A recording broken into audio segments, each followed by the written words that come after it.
మరో breaking betting apps కేసులో CID విచారణ కొనసాగుతోంది. వాళ్ళ సిఐడి ఆఫీస్ కు మంచు లక్ష్మి, సన్నీ యాదవ్, రీతు చౌదరి వచ్చారు. బెట్టింగ్ యాప్స్ కేసులో వీరు విచారణకు హాజరయ్యారు. బెట్టింగ్ యాప్ నిర్వాహకులకు మధ్య ఉన్న సంబంధాలపై వీరిని సిఐడి అధికారులు ప్రశ్నించినట్లు సమాచారం. ప్రమోషన్ లో భాగంగా ఎలాంటి నజరానా పొందారనే వివరాలను వారి నుంచి సిఐడి అధికారులు రాబట్టారు.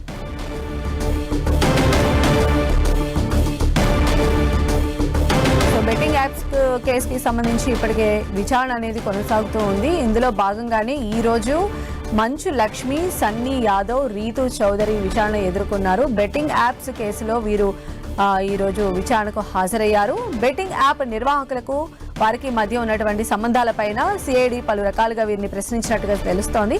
ప్రమోషన్లో భాగంగా ఎలాంటి నజరానా పొందారు అనే దానికి సంబంధించి సిఐడి అధికారులు కొన్ని సమాధానాలు రాబట్టినట్టుగా తెలుస్తోంది.